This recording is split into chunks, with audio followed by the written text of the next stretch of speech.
comme chaque année à l'occasion des Journées européennes du patrimoine, ce samedi 16 et dimanche 17 septembre 2023, le Palais de l'Élysée a ouvert ses portes.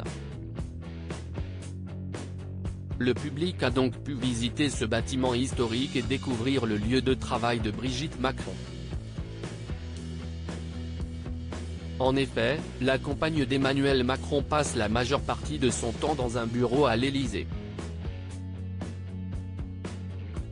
Installée dans le salon des Fougères, situé dans l'aile Madame au rez-de-chaussée, comme tous les conjoints de président depuis 2007, Brigitte Macron bénéficie d'un espace de travail pour faire avancer les causes qui lui tiennent à cœur. Mais si l'on connaît ses dossiers préférés, lutte contre le harcèlement scolaire, inclusion des personnes handicapées. Son bureau reste un mystère pour les Français. À quoi ressemble-t-il ? Dans ce salon, impossible de passer à côté de la pièce centrale, le bureau dessiné par la designer française Nathalie Crasset. Créé en 2009, il est entièrement garni de cuir beige et compte 2 caissons latéraux en bois avec tirettes et tiroirs pour d'innombrables dossiers de l'ex-professeur.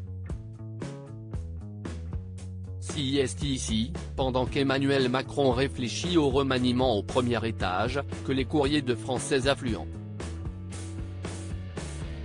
Mais Brigitte Macron tient à y répondre au quotidien, avec l'aide de son directeur de cabinet Tristan Bromet.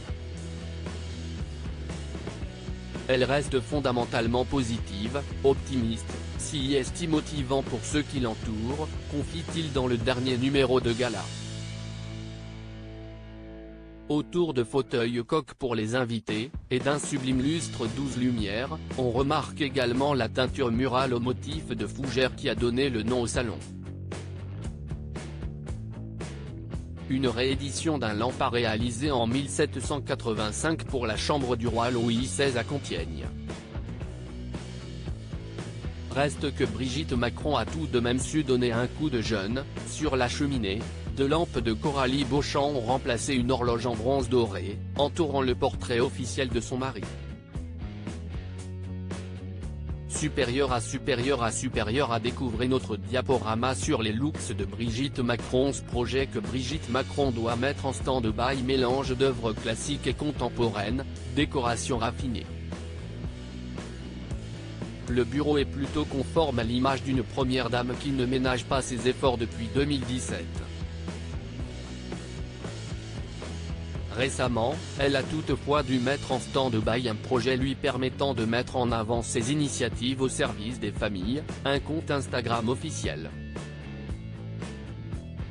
Selon nos informations, à retrouver dans le numéro de Gala, en kiosque depuis jeudi 15 juin, l'embauche d'un collaborateur dédié aux réseaux sociaux est jugée coûteuse, sans parler des risques d'accusation de gabegie. Faute de statut officiel, la première dame est en effet à la tête d'une petite équipe qui reste dépendante de la présidence. Crédit photo, Dominique Jacovide.